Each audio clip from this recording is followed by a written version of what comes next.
सिद्धांत अकॅडमीमध्ये तुमच्या सगळ्यांचं खूप खूप स्वागत. आणि बघा RRBच्या आपल्या जवळपास 32,000 जागा निघाल्या आहेत. तर इथे सांगितलं आहे की सेंट्रलाइज एम्प्लॉयमेंट नोटिफिकेशन 2024ची आहे आणि railway requirement board RRB requirement for the various posted आहे. लेवल जे आहे ते 1 पासून तर 7 पर्यंत लेवल आहे. ठीक आहे. CPC pay matrix application are invited from eligible candidate for various posted.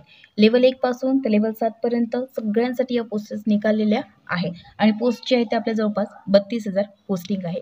महत्त्वाची डेट जे सांगायची झाली तर ओपनिंगची डेट आहे 23 जानेवारी 2025 आणि क्लोजिंग डेट जे आहे ते आहे 22 फेब्रुवारी 2025. त्यानंतर जे नेम ऑफ द पोस्टेड आहे ते व्हेरियस पोस्टेड आहे. ते लेवल 1 पासून असो की 7 पर्यंत. त्यानंतर आहे आपलं इनिशियल पेमेंट जर बघायचं झालं तर 18,000पासून सुरुवात आहे आणि पोस्ट वाईज एज्युकेशनल आहे. सगळ्यांसाठी एज्युकेशन जे आहे ते वेगवेगळे सांगितलेलं आहे. एज जर सांगायचं झालं तर 18 वर्षापासून 36 वर्षापर्यंत आहे. त्यासाठी पण ठीक आहे ते 18 पासून तर 36 पर्यंत आहे आणि टोटल व्हेकन्सी सांगितली आहे 32,000. आपण पुढे बघूया. तर एजबद्दल इथे सांगतो मी की एजबद्दल तुम्हाला सविस्तर माहिती पुढल्या व्हिडिओमध्ये सांगण्यात येईल. त्यानंतर स्टँडर्ड ऑफ मेडिसिन आणि फिटनेसबद्दलही. त्यानंतर रिझर्वेशन्स फॉर आहे का SC STसाठी या सगळ्यांचं जे डिटेल्स आहे मी तुम्हाला पुढच्या व्हिडिओमध्ये नक्की देईन. हा एक ओव्हरऑल व्हिडिओ मी तयार करत आहे की तुम्हाला माहीत असावं की ॲप्लिकेशन डेट किती आहे आणि क्लोजिंग डेट किती असावं. त्यासोबतच या वेकन्सी आहे ते व्हेरियस पोस्टेससाठी आहे.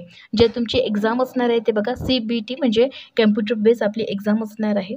त्यासोबतच इथे काही महत्त्वाची माहिती दिलेली आहे की जसं candidate except the fees concessions category mention below. जे इथे नंबर सांगितलं आहे की SL नंबर 2 त्यांच्यासाठी आहे 500 आणि फॉर PWD फिमेल असो ट्रान्सजेंडर असो एक सर्व्हिसमॅन असो त्यानंतर candidate for the belonging to the SC ST minorities communities आणि EBCसाठी आहे 250 रुपये फीज. ते 500 आणि 250 फीज सांगितली आहे. त्यासोबतच इथे म्हटलं आहे की out of this fee of ₹500 and amount of ₹400 shawl be refunded. तिथं असं म्हटलेलं आहे की रिफंडेड म्हणून in due course daily deducting bank charge and the application on appearing in CBT. तर इथे रिफंडेडचा जो म्हणजे शब्द आहे तो शब्द टाकलेला आहे तो इथे पण टाकलेला आहे आणि रिफंडेड इथे पण म्हटलेलं आहे. त्यानंतर रिक्वायरमेंट प्रोसेस जे आहे ते आपण पुढल्या व्हिडिओमध्ये पाहणार आहोत आणि हाऊ टू अप्लाय तर ऑनलाईन पद्धतीने जे आहे ते ॲप्लिकेशन आपल्याला करावं लागणार आहे. जे जागा आहे त्या जागा बघा मुंबईला आता आहेच.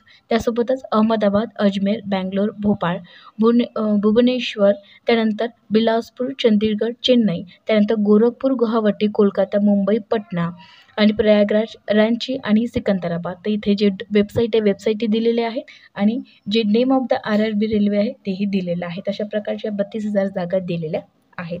त्यासोबतच बघा की इलिजिबिलिटी महत्त्वाची एक नोट दिलेली आहे की the candidate can apply to only 1 railway. इथे असं म्हटलं आहे की 1 railway and only 1 online application has to be submitted. तर अशा प्रकारची ही जाहिरात निघालेली आहे. त्यासोबतच तुमचं जे मोबाईल नंबर आणि तुमची जी ईमेल ID आहे ती अपडेट पाहिजे कारण त्यावरच तुम्हाला जे मेसेज आहे किंवा ते कॉन्टॅक्ट आहे ते कॉन्टॅक्ट येणार. तर तुम्हाला ही माहिती कशी वाटली हे तुम्ही कमेंट्स करून मला सांगा आणि याच्या पुढल्या व्हिडिओमध्ये आपण एज त्यानंतर एज्युकेशन आणि प्रत्येक जे तुम्हाला पुढच्या व्हिडिओमध्ये नक्कीच सांगते. त्यासाठी माझ्या चॅनलला सबस्क्राईब करा आणि लाईकसुद्धा करा. थँक्यू.